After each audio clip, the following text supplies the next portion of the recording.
Tuan-tuan tengok ni dia punya apa ni kelang dah ni. Kelang. Nampak macam rumah LED kan. Ini tuan-tuan ni.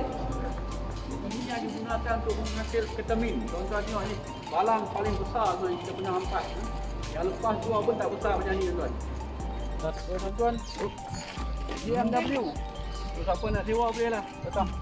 Kita jual Cina harga tuan. Nak lelong kita kan? Tak pakai gaya Cina. Boleh. Raya Cina tuan. Nak lelong kita.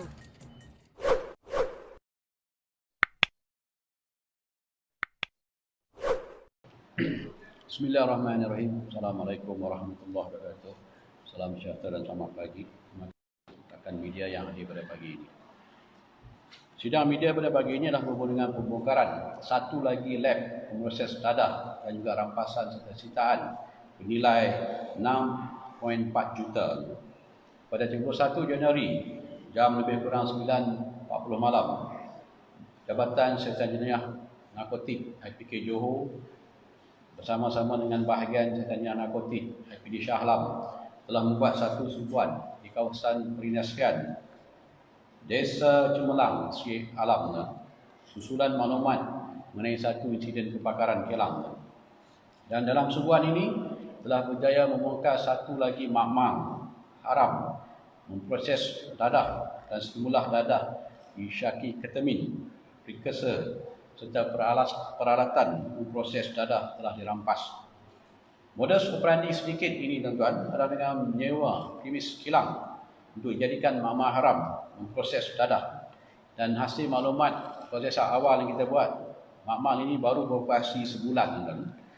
Hasil maklumat yang peroleh juga, pihak polis Jabatan Narkotik telah menjalankan operasi susulan dan berjaya membuat tangkapan seramai satu lelaki Cina dan 6 lelaki India tempatan yang berumur dan lingkungan 34 hingga 48 tahun yang disyaki terlibat dalam sedikit pemprosesian dadah. Saringan awal air kencing mendapati kesemua suspek negatif dari sebarang dadah, manakala 5 lagi suspek tuan-tuan mempunyai rekod jenayah dan rekod dadah. Dan hasil serbuan tersebut, pihak polis telah berjaya membuat rampasan seperti berikut: 30 kg ketamin bernilai RM1.6 juta, 100 liter cecair disyaki dadah bernilai RM3.3 juta, 2 kg serbuk disyaki dadah bernilai RM110,000. Jumlah keseluruhan rampasan dadah adalah RM5 juta. Rampasan dadah ini boleh digunakan oleh seramai 660,000 penagih. Lain-lain rampasan adalah precursor, mesin dan peralatan memproses dadah. Pihak polis juga telah menyita 6 buah kereta dengan nilai sitaan RM358,000, 1 buah motosikal dengan nilai sitaan RM4,000, 1 tas jam tangan bernilai RM1,300, wang tunai RM6,400, 15 jenis berbagai barang kemas bernilai RM59,000 dan 5 akaun bank dengan nilai sitaan RM873,962. Jadi jumlah keseluruhan sitaan adalah RM1.3 juta dan nilai rampasan dadah dan sitaan secara keseluruhannya tuan-tuan adalah 6.4 juta. Kesemua suspek telah disambung riman selama 2 hari hingga 7 Februari. Dan siasatan dijalankan bawah Seksyen 39B dan Akta Dadah Berbahaya. Pihak polis masih lagi mengesan 5 lagi suspek tuan, terdiri daripada 3 lelaki Cina, 1 lelaki India dan 1 perempuan Cina. Kesemuanya adalah warga negara Malaysia yang masih bebas dalam sedikit ini. Dan pihak polis memohon kerjasama orang ramai untuk menyalurkan sebarang maklumat kepada pihak polis Johor tuan-tuan bagi membantu siasatan tuan. Nanti saya akan tunjukkan dekat tuan-tuan dia punya senarai yang wanted tuan-tuan yang masih lagi bebas. Dan untuk maklumat rakan media juga, bermula pada 1 Januari tuan-tuan 2021 hinggalah 3 Februari, Jabatan Serta Jenayah Narkotik Johor tuan-tuan telah berjaya membuat tangkapan seramai 1,235 suspek dengan berbagai kesalahan dadah. Dalam tempoh yang sama juga telah membuat rampasan dadah sebanyak 5.9 tan. Suruhan dadah yang dirampas sudah bernilai RM329 juta dan turut disita adalah RM15 juta dan 15.7 juta. Dan juga polis sekali lagi tuan-tuan memohon kerjasama masyarakat awam untuk terus menyalurkan maklumat berhubung dengan sebarang kegiatan berkenaan dengan dadah. Kita akan membuat follow up. Mana dia punya ni? Bagikan.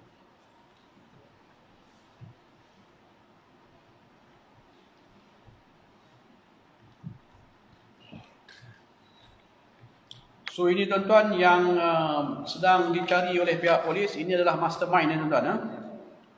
Daripada 5 ni adalah mastermind.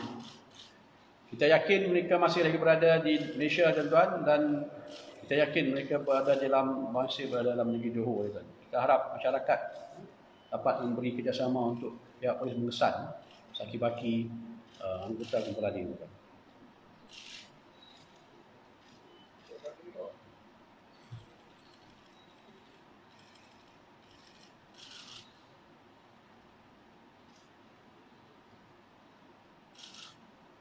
Okay, tuan. Ada apa-apa soalan tuan-tuan yang tuan-tuan nak tanya?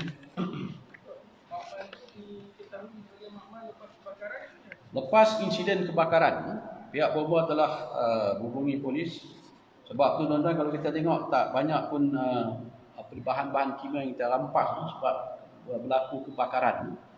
Kita yakin lab ni tuan-tuan masih dalam proses mencuba. Kalau tuan-tuan dapat tengok tong drum tu, itu bahan kimia aseton. Ada 6 tong drum yang kita cuba, kosong. Kita dah panggil jabatan kimia datang untuk kita, memang membesarkan. Yang terbakar tu tuan-tuan, kilang ada 3 tingkat, dia buat kat atas tuan. Hari yang sama. Selepas bomba masuk dan dia orang mensyaki ini ada lab, terus maklumkan kepada pihak polis. Kita telah membuat sebuah lah. Tapi yang suspek ni waktu kebakaran yang dah melarikan diri. Tapi apa yang penting, kita dapat buat tangkapan selepas tu. Suspek-suspek kita tangkap. Dan kita dapat mengenal pasti ada 5 lagi suspek yang masih bebas. So itu yang paling penting, yang itu yang saya tekankan. Operasi rampasan serbuan ni tuan-tuan, itu fasa pertama. Tapi fasa yang susulan itu penting. Untuk kita mengesan lagi saki-baki anggota-anggota sedikit, dan mana yang masih bebas, yang pasti kita akan tangkap. Yang mana yang masih bebas? Pada hari yang sama. Insiden ni tuan-tuan pukul 9.40 malam, dan pada malam yang sama tuan-tuan kita dapat buat tangkapan yang inilah saki-baki yang tu tuan-tuan.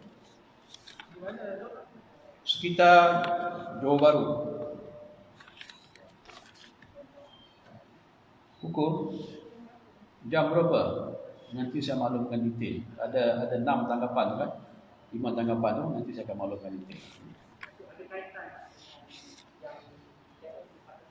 Tak ada. Ini tuan-tuan berasingan.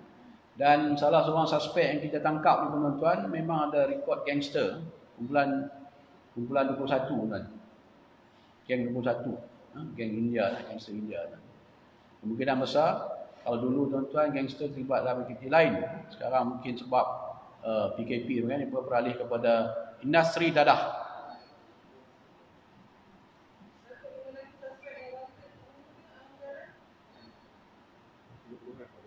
Tiga puluhan, 40-an tuan. Nanti kita akan bagi detail tuan-tuan. Ada dekat whiteboard mana ni tadi. Ada kat bawah ni. Sebulan. Baru lagi tuan-tuan. Kita pun jumpa formula-formula untuk menghasilkan ketamin lah. So saya yakin yang 5 lagi bebas ni adalah ahli penjagaan lah. Yang mereka ni yang memberi dana kepada yang kita tangkap ni untuk menghasilkan ketamin. Mungkin bisnes waktu PKP ni tak ada, dia beralih kepada bisnes dadah. Tak ada. Tunggu kita tangkap.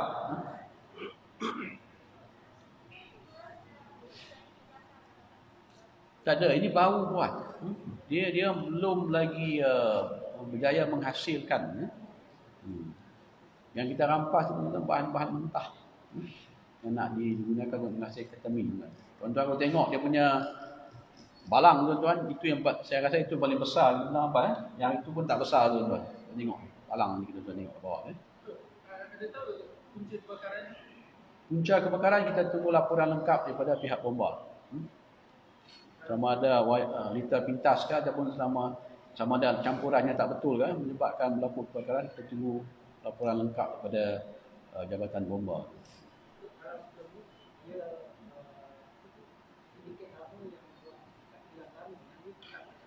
Ini kilang baru tuan-tuan. Kawasan saya dah pergi tengok di Desa Cemerlang. Kalau tuan-tuan tengok kilang pun daripada luar, tuan-tuan mungkin ingat rumah semiti tuan-tuan, ataupun banglo 3 tingkat. Memang cantik kilang ni. Kilang pun banyak mungkin kosong, tidak beroperasi. Mungkin inilah yang digunakan. Dia sewa pun 9,000. 9,000 sewa tuan. Jadi mungkin owner pun tak ambil pusing siapa yang sewa, apa aktiviti dia orang. Janji ada orang sewa kan. Kita akan maklum kemudian. Kamu tanya macam pegawai penyiasat kanan daripada FBI tanya aku .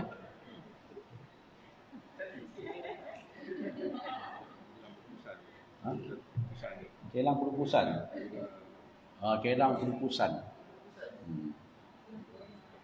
Barang-barang terpakai. So okey tuan-tuan, ada lagi soalan ataupun lain-lain soalan? Kita ada tak dapat lagi 3 hari sambung 3 hari lagi rimat. Scammer pun satu lagi isu tuan, scam tak habis-habis. Berkali-kali kita cakap masih lagi ada orang yang tertipu.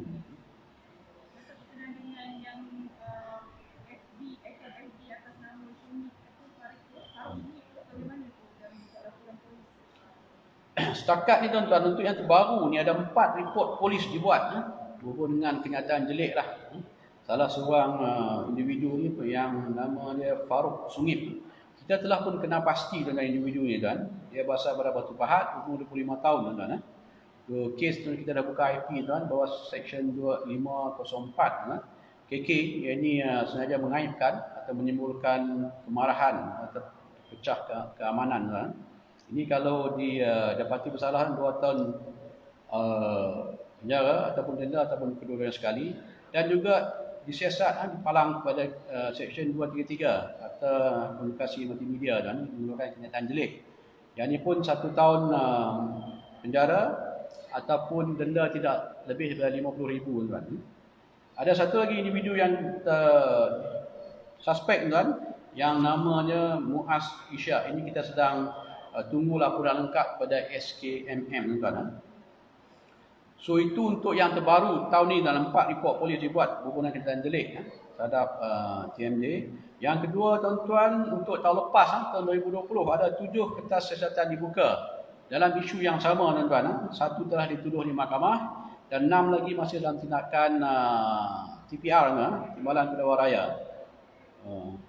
Itu yang tahun lepas.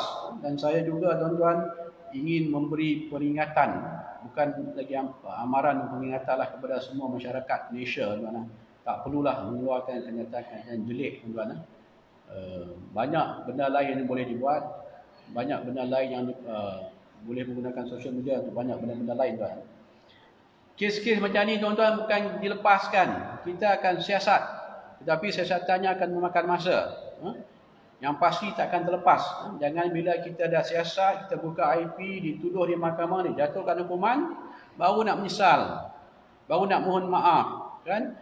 Budaya-budaya mengeluarkan kenyataan jelek ini bukan budaya kita, bukan budaya orang Asia, orang Malaysia, tak ada. Ini bukan budaya kita tuan. Banyak lagi benda yang lain yang boleh buat. Dan tuan-tuan, dalam kenyataan jelek yang peliknya ni, kebanyakan yang mengeluarkan kenyataan jelek adalah orang Melayu Islam. Saya rasa ini tak perlu saya nak bagi syarahan agama bagi ni lah kan. Dari segi akhlak dan adab tuan-tuan, memang tak menunjukkan mereka ni orang Islam. Islam tak mengajar kita bahawa dalam konteks orang bukan Islam pun patuh dan hayati tuan-tuan kita punya rukun negara. Saya banyak kali bercakap sejak tahun lepas, yang paling penting itu kepercayaan kepada Tuhan, kesetiaan kepada raja dan negara, peluruhan perlembagaan, kedaulatan undang, kesopanan dan kesusilaan.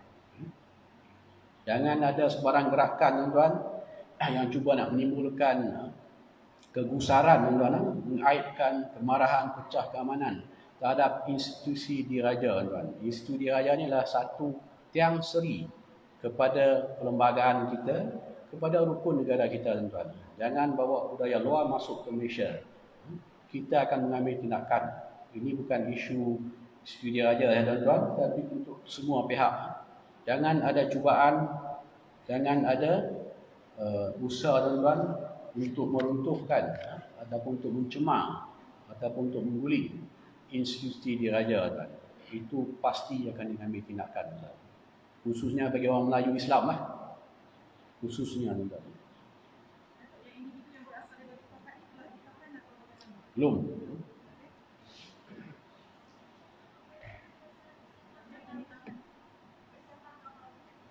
Oh, persiapan dari segi apa tu? Ampau.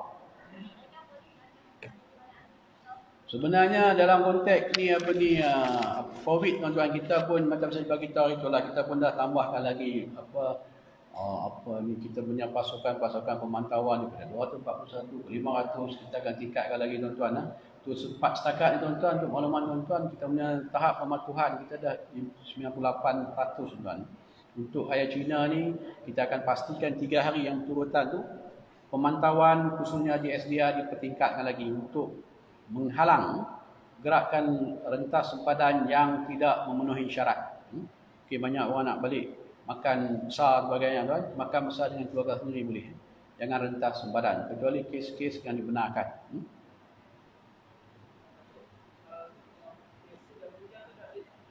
Kejam-kejam tak ada update. Saya rasa semalam Puan PA telah pun mengeluarkan kenyataan 3 ditangkap di Sesat Bawah 186 mengalam Jawab Awam. Daripada 3 tuan-tuan, 1 ada rekod wanted dan yang lagi 3 tu 1 lagi politik mat. Ini banyak tuan-tuan kes-kes kejam-kejam bila kita dapat tangkap semua ada kaitan dengan dadah. Pertama jangan menghalang pejabat awam, kedua jangan melarikan diri. Nanti kalau ada insiden-insiden yang tak sepatutnya berlaku, kejam-kejam tuan-tuan, kita pun tak tahu apa yang nak bawa. Bila polis melepaskan tembakan jadi isu lain pula. So serah diri, tak akan terlepas. Nak lari mana? Kan? Jangan keras kepala, jangan kurang ajar. Polis tahan, berhenti. Tak berhenti, kita akan menggunakan kekerasan berdasarkan undang yang ada. Saya tidak akan bertolak ansur. Jangan bila berlaku insiden-insiden ni, tuan-tuan, ada banyaklah NGO sebagainya. Tak ada. Polis tahan, berhenti. Ada lagi soalan? Ada. Ampau nanti saya bagi.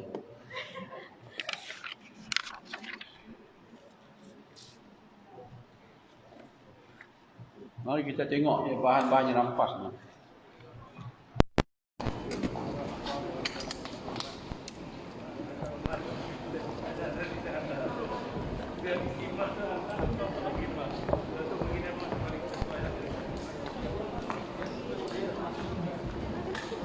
Dari sana.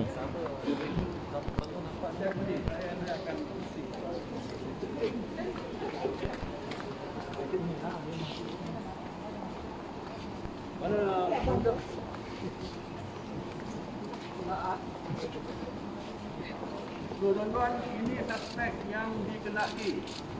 Kebanyakan dia orang tuan businessman ni, duit banyak.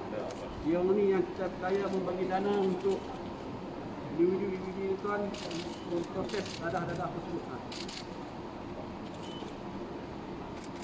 Semua ni Johor, ini Selangor, 3 Johor, 2 Selangor tuan. Dia orang takkan dapat lepas hari. Takkan dapat. Ini tuan-tuan. Tuan-tuan tengok ni dia punya kelang dah ni. Kelang. Nampak macam rumah semi-D tuan. Ini bahan-bahan kimia yang gampang lah. Di kebakaran ni, tidak lah.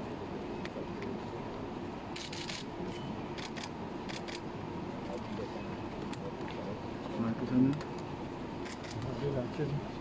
Ini tak banyak lah hampasan duit tu lah. Jam apa ni? Yang fosil. Ha? Fosil.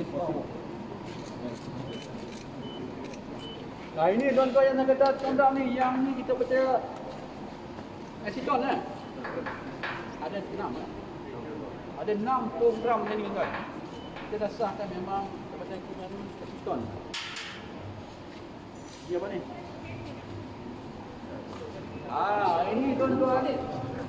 Ini yang digunakan untuk menghasil ketamin. Tuan-tuan tengok ni. Balang paling besar yang kita pernah hampas. Yang lepas dua pun tak besar macam ni tuan-tuan. Datuk. Macam masa cek eksperimen tuan-tuan.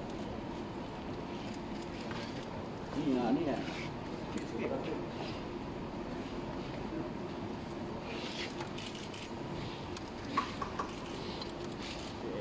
Sama juga yang menjadi mudah hampas. Licin. Diesel. Oh, ni diesel kan?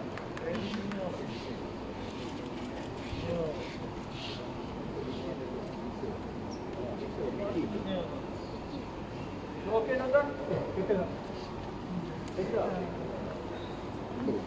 Oh, kamu nak keluar TV kan ni? Dah. Projek ni tak ada soalan. Dah boleh ambil.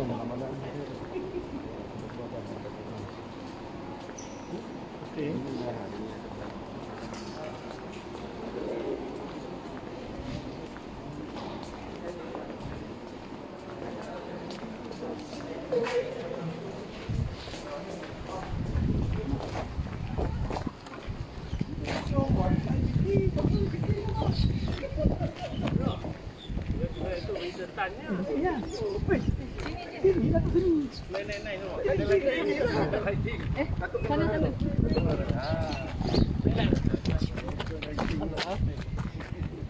Tuan-tuan, BMW. So, siapa nak sewa boleh lah. Datang. Kita jual sepuluh harga tuan. Nak lelong kita kan? Tak pakai raya Cina. Boleh. Raya Cina tuan. Nak lelong kita. Ini apa ni? Alfire. Alfire tu. Wildfire. Saya pun tak kenal kita tuan. Wildfire. Kita dah apa lah tu biasa Biasa tu yang apa. Biasa tak pernah